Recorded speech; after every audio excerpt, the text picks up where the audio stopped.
Hey everybody, welcome to Callous Fight Night, also known as Callous Fight Morning because it's only quarter of 11 a.m. for me right now, but nevertheless, here we are. We have yet another lineup change. I apologize, guys. The past couple of weeks have been pretty messy.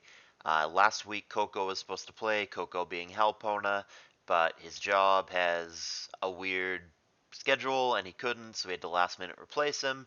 So we ended up with I Bid Him playing, and then I Bid Him, who was originally supposed to play Coco, got frustrated this week trying to schedule with Coco for 2 weeks straight and just, fuck this, scheduling sucks, I'm not doing this. So he bailed out. We drew a replacement. We've got Siglut, and now finally we have an actual game between these guys. We have Hellpowna, Beware of Coco, against Siglut, and that's the match. Coco is our reigning champion. Siglut is our challenger. Glad they got a schedule figured out. Just gotta wait for them to go. They're probably waiting on me. Just let them know they can go. And we'll see what happens here. Starmie is a weird lead, but Coco very well known for unconventional ADV. Wouldn't surprise me if his team were on the gimmicky side and whatnot. On the top end, we have a very common lead in Zapdos. And just waiting for them to make the first move. They always ask if we can start. I told them in the chat they can start. They only have to wait like 20 seconds before the game. There we go. Alright, Blissey and Toxic, respectively. So might be looking at some kind of stall team. Unclear as to why Starmie was the lead, though.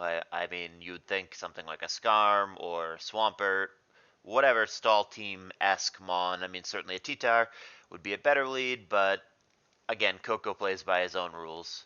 Unconventional player. That was not a good turn for Siglut unless we're looking at a Rest Zapdos or potentially a Heal Bell or Aromatherapy somewhere in the back, which there very well could be because they both have a Bliss. Here comes the Jumpluff, and the nickname has Linear in it, so taking a cue from Linear, who popularized this Mon. I think Roro used it once or twice as well. I am not totally sold on it, if we're just being honest, but hey, I mean, maybe there's something to it. It definitely needs spikes to be even remotely effective, so I would think there's a spiker somewhere in the back, and it makes me wonder why said spiker didn't lead, but I guess we're going to find out. Not a lot of progress so far. The only noteworthy thing 6 turns in is the Toxic on the Zapdos, which, like I said, maybe there's a Heal Bell effect, maybe there's Rest, but if not, Zapdos obviously does not want to be hit with Toxic. Just a bunch of switching so far. Interesting, Siglut goes in, goes out just to be uber safe. Maybe he's playing around. I don't even know, because we know it's Toxic Bliss. I mean, it wouldn't have been T-Wave as well. I'm not sure what he was playing around there, but I guess he's just scouting. Toxic and Toxic, that's fine. Both have Natural Cure. This very well could be a grind. Certainly looking like a slow-paced game. We'll see if either one has spikes. Certainly Coco should, given the Jumpluff. He's got a Regirock. Interesting. Okay, well, I don't know that does anything meaningful other than an annoying Thunder Wave to the Rachi, but we're going to find out. There's Earthquake, but even though that would have been super effective, I don't think that would have done nearly as much as you think. I've tried me some Regirock a couple times, and I mean, maybe it's banded, we don't actually know right now, but if it isn't banded, any non-banded Regirock, even with max attack, it just doesn't hit that damn hard. I wish it did, but yeah, the thing it hits like a feather. Alright, there's a relevant and bad turn for Siglut. So Coco does have a spiker, and honestly, I'm surprised that Skarm isn't the lead on this team, or hell, maybe even the Regirock, but I would lead the Skarm and probably the Regirock over the Starmie. I think getting the spikes down would be pretty cool. Nevertheless, the Claydol, which was obviously the spinner for Siglut, is going to blow up into the Skarm, and it was an interesting play, too, because he blew up into the Regirock, so he was obviously anticipating some kind of switch.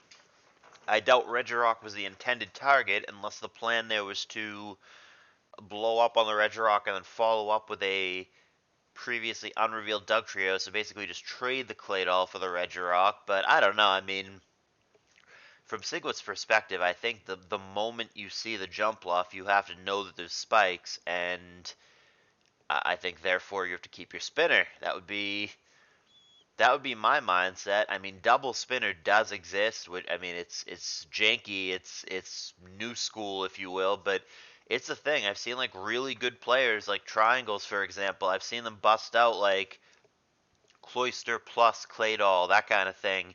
4E plus Claydol. So like it's possible that Siglet has another spinner in the back, but if he does not, he very well may regret being so fast and loose with his Claydol.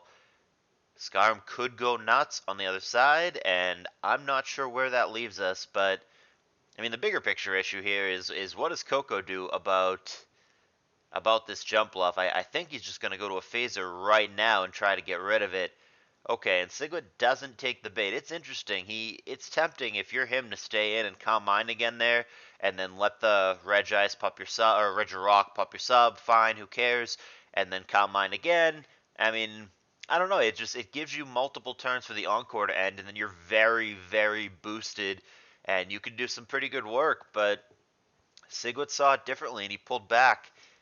This game has been puzzling to me. I don't think I like the way Siglets play this, if we're just being honest, and I think that Coco has a pretty clear advantage right now. I'm having a hard time seeing how Siglet wins, especially I'm starting to think because of that boom play, I'm starting to think we're looking at a last poke Dugtrio for Siglet. I'm not positive.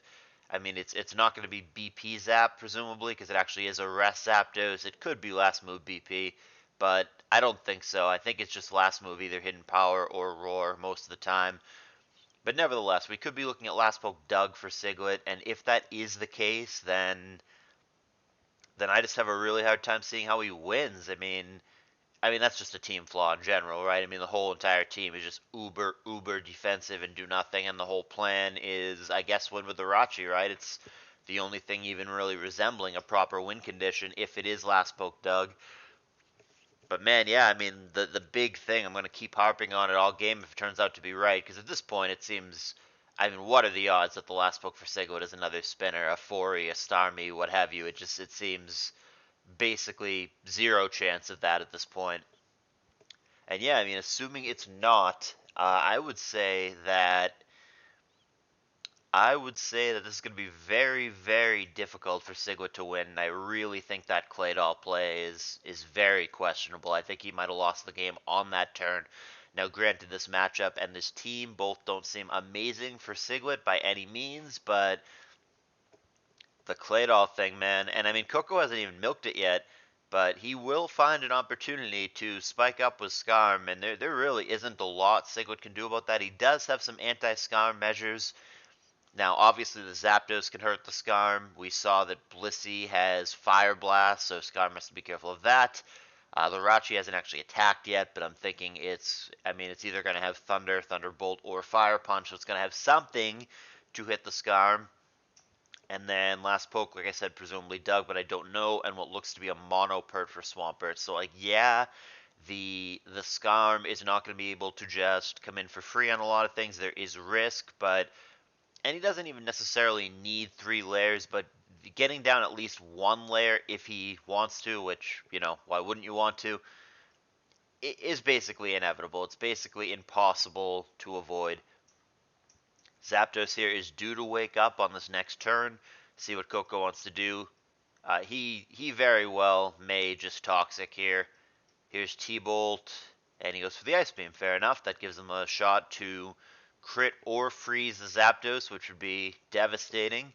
Neither one comes, and now he has to figure out what to do. We have no Sand in play, and I don't know that we're going to have Sand. I mean, it could be last poke T-Tar for either guy, but no Sand right now, so the bulky things remain extra bulky.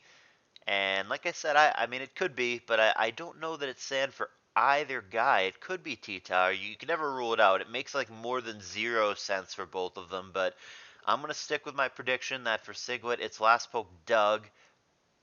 And for Coco, I'm less clear on what it is. I don't know if he's going full stall, if we're looking at like a Gengar or a Dusclops or some nonsense here. I mean, the spikes are pretty important for him.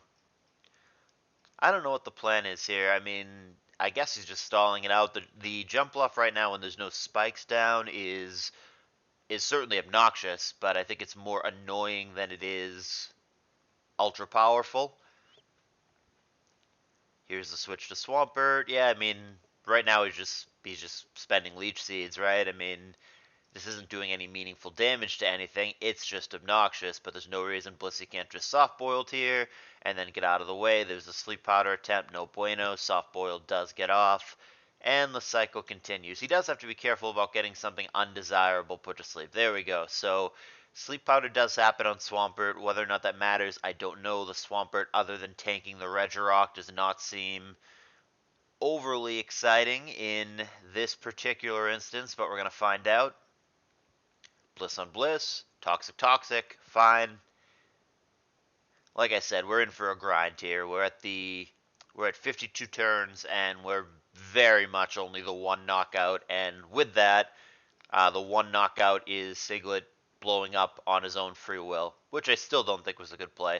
But at the same time, it's been a few dozen turns since that happened now, and Coco has not yet gotten the spike down, to be fair. So maybe Siglut, I mean, he knows his team better than I do, so maybe Siglut feels that he's got enough anti-Scarm, just in the fact that everything has an attack that gets it, that he doesn't need to really worry about shit like this. But like right now, couldn't the Scarm just come in and spike up? I mean, are you really worried about the Swampert?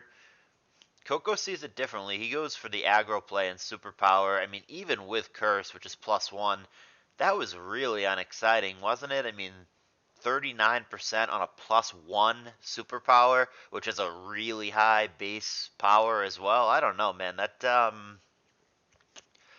I can't say I'm a Regice fan. Or a Regirock fan. Gotta be straightforward with you. I've tried it. I really want it to be good. I thought maybe in this metagame where T-Tar and Zapdos are very common leads, maybe Regirock could be a really cool anti-lead because in theory it beats both of them, but in practice it doesn't hit bulky things anywhere near hard enough. We just saw it at +1 do sub 40% with a very high base power move, neutral move against Swampert, and that's the main problem with it.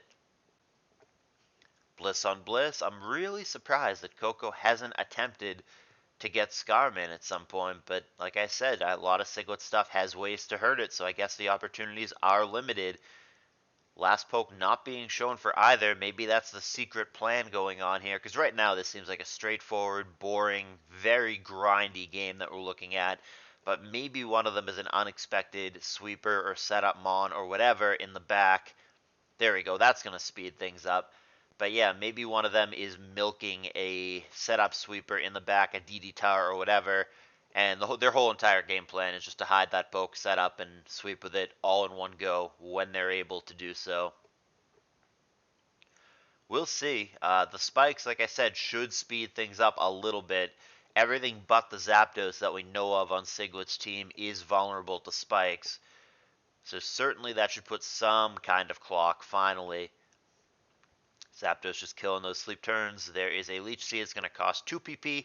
Pressure is a thing here, and unsurprisingly, it is last move Roar for Siglut, which is one of the things we thought that it might be. Spikes Lair number 2 to speed things up even more, and it's not going to cost him as much as he thinks, because remember, the Leech Seed was going there, so he's actually going to end up at more than 50% after that all happens. Now, granted, the Thunderbolt could have crit or parried, but it didn't. And Coco looking even better before. I think he's been ahead ever since the explosion from Siglut on the Claydol, to be quite frank. But nevertheless, I think that my position, my opinion has not changed since that turn. And I firmly believe that Coco is ahead and is likely to win this game. But it really, truly does matter what the last poke is for both guys. Totally could be a DD tar or some kind of setup mon that breaks the game wide open, especially something as dangerous as a DD tar could legit just win the fucking game if it is played and set up properly. The thing can just dance twice and sweep. That is what it sometimes does. Blissey getting a little low here for Coco. Gets out of the way to be uber safe. Doesn't want to get crit. Can't blame him. There's another crit opportunity for Siglut that would have gotten a knockout, but the RNG does not cooperate, doesn't get it.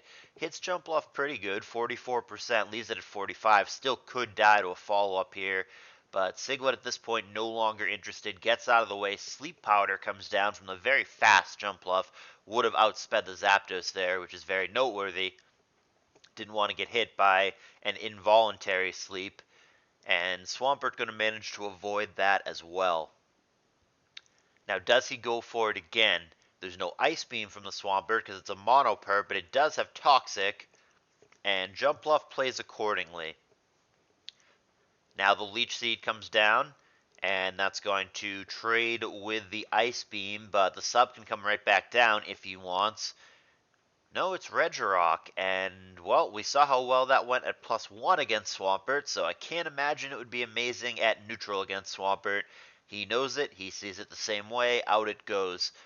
Surf Recover we've seen from Starmie. This might be a T-Wave star, this might just be the bold, bulky Starmie. I think that makes the most sense given what we're working with the rest of the team. And like I said, this certainly seems like a grind, like a marathon. Here we are now 90 turns in, still with that same one and only one knockout via the explosion.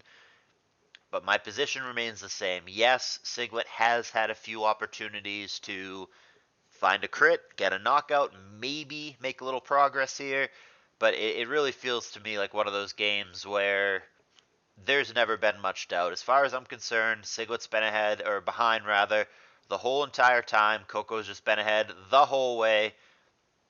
And yep, it was Last Poke Doug for Siglut, which is what I thought it was. Not a secret sweeper. Siglut's team is way, way, way too do-nothing for my taste. Rachi is the only thing even remotely approaching a win condition. I don't like the team for Siglut. I mean, this is the kind of thing Roro would play back in the day. I didn't like it then. I don't like it now. I think it's even more of an offensive, proactive meta now, and I think these do-nothing, no-win con, I'll just grind them out teams that Siglut is playing, I just don't think they're good. Simple as that. He sees it differently. He busted it out. It doesn't seem to be going very well for him in this game. He once again gives himself an opportunity to get lucky if he found a crit there or if the Sleep Powder missed there. Either of those things would have dealt with the Jumpluff, but didn't happen, and Coco is going to live to fight another day. But yeah, this seems really difficult to win now. Almost impossible, actually, for Siglut, now knowing what we know. There is no sweeper. There is no mystery on the last poke. Coco has full information. He knows exactly what he's playing against. And yep, it is last poke Gengar. So hey, give me a little pat on the back, guys. I was right about both last pokes. Last poke Gar, last poke Dugtrio. But yeah, this seems pretty brutal. The spin, in hindsight, for Siglut was bad, and this, I mean, Siglut's playing it out like a trooper, but what are you doing, man? How can you win here? I mean, the only way his team could really win in the first place, other than grinding the opponent out and the opponent being an idiot, is the Jirachi. So I guess the answer is still, how does Siglut win? It's the Jirachi, but it seems real difficult, all things considered here. Gonna keep playing. Good for Siglut for not conceding. I appreciate it. It's absolutely his prerogative to play it out.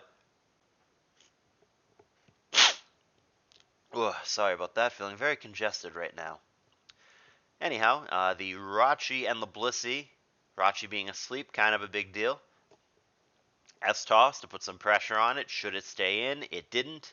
Toxic on Bliss. Ice Beam, crit or freeze opportunity for Coco. Gets neither. Here's the Gar, and that comes in on rest. This is also going to have a bunch of free opportunities now. The Blissey can wall it, but she's only at 71%, and there's spikes down, and the Gar possibly could boom on it. Will-O-Wisp, Thunderbolt, Ice Punch. We don't know the last move. Could be Fire Punch, could be Hypnosis, could be Boom, could be Focus Punch, could be Giga Drain / HP Grass. Some of those are more likely than others. Taunt. Yeah, some of those more likely than others. I think this is a defensive Gar, yeah, because we saw it do not great damage against the Zapper, so I think that taunt makes a lot of sense, especially on the style of team that we're looking at. Couple bad turns for Coco. Once again, Siglut with an opportunity to find luck, but once again not finding it. Those two Fire Blasts, either one could have burned, either one could have crit, but no dice. Will-O-Wisp missed for Coco though, so I mean he didn't make any meaningful progress on the Bliss, and man is Tauntgar underwhelming against Blissey when there is no Tyranitar. If there were Sand in play, this would be a lot more exciting, but Blissey didn't mind that Gengar at all. Happy to fight it one-on-one, and is going to pretty easily defeat it one-on-one should they play that out. Soft-Boiled and Curse, respectively. Not sure why we're setting up when Toxic is present. Maybe it doesn't. We actually know for a fact that it doesn't have rest. So I don't know where the curse gets you. I guess he's just boosting once so he can do a little more damage when he does finally start attacking. There is the superpower. No clear body does not prevent self-inflicted status drop from superpower. Interesting. Coco trying to close this out finally, and Siglut trying to maneuver around it, which is fine and well, but I don't know, man. He better be pretty spot on, or Siglut's going to lose something. No, Coco gets out of there. He doesn't want to get Toxic stalled out. He saves the Regirock for another day. I don't know, man. I don't know how much more value the Regirock was ever gonna get, or like how much more it's ever gonna do. There's no wish on Coco's team. And also, are you guys seeing what I'm seeing? This is a weird graphical glitch. I don't know. You should be able to see it on your screen. I'm not cracking up, right? The lead Pokemon for Coco was definitely the Starmie, right? So why now is Blissey in this position? Why now does it think that the Blissey... I'm really confused. I've never seen that before. Either that or I'm just stupid. I've never noticed it before. First turn, right? I mean, let's just... Yeah, he led with the Starmie. I'm so confused. When did that switch? Gonna check that out real quick. When the you're seeing this, right? Over here on the left, that Starmie was the lead poke, and the Bliss was here, but then later it... When did it switch?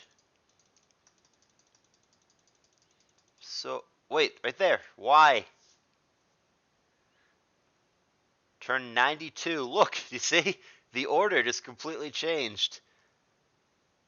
Oh, that's why. Okay. It's a side effect of the we got the double switch in glitch, because I noticed at the time it didn't say anything. We got the Starmie came in, Starmie came in. We got Starmie switching in twice with that stupid visual glitch. And apparently a side effect of that glitch that I mean, I didn't know about, maybe other people know about. I don't think it actually matters. It seems strictly graphical, but nevertheless, it's definitely an unintended glitch. Apparently, a side effect of that is it completely switches the order of your Mons on the side panel.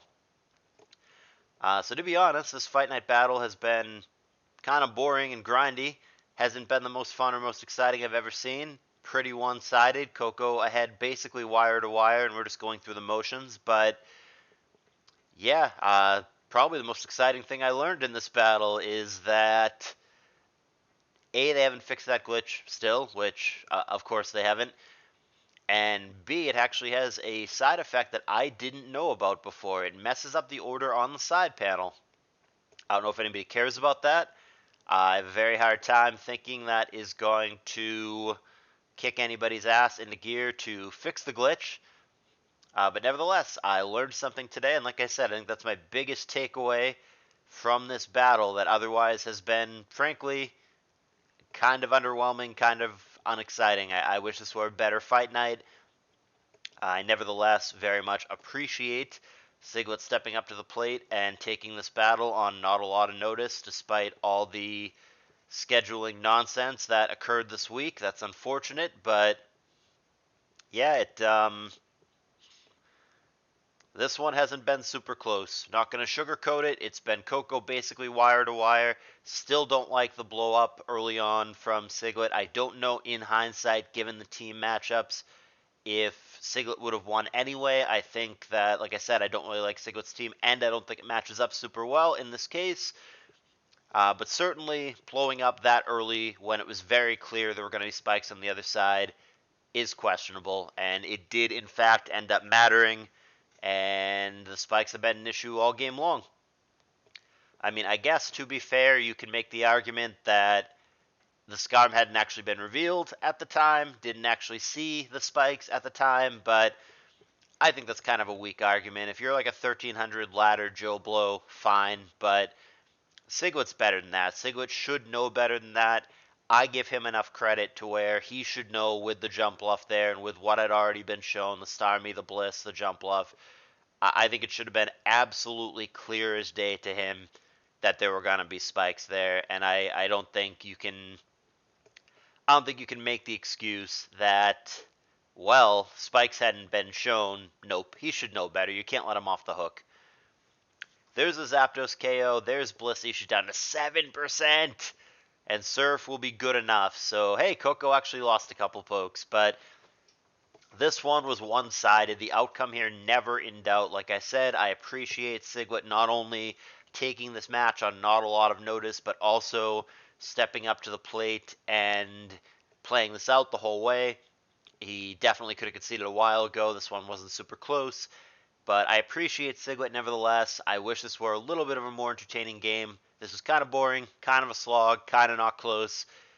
It's Pokemon sometimes, guys. I hope next week I'm able to provide you with a more entertaining game. But speaking of next week, why don't we find out who's going to be coming to fight, hopefully Coco, assuming his availability permits it. Okay, so I did this in advance this time. We've got 55, so I don't have to just count it live on screen. So let's just go ahead and find out who it's gonna be. Random team generator. Or, sorry, that's a different thing that I used to do pairings. Random number generator. 5500. 55, do it once, whatever it is. Here's generate. Number 50 is what gets pulled. Is that Endil or Asta? I'm not awake enough for this. 51, 2, 3, 4, 5. I think that's Endil, right? Because Asta would be 51, 2, 3. And then, yeah, Fakes would be 54, 55. So Endil is actually who gets pulled here. So, yeah, assuming that he still wants to and assuming that the availability works out, we're going to be looking at Endil versus Coco next week. Who knows? Been a bunch of swaps. Somebody's going to play for Fight Night next week. Hopefully it's them. If it's not, we'll figure it out. Thanks for watching, guys. Appreciate you being here. I will see you guys next week for CALLOUS Fight Night.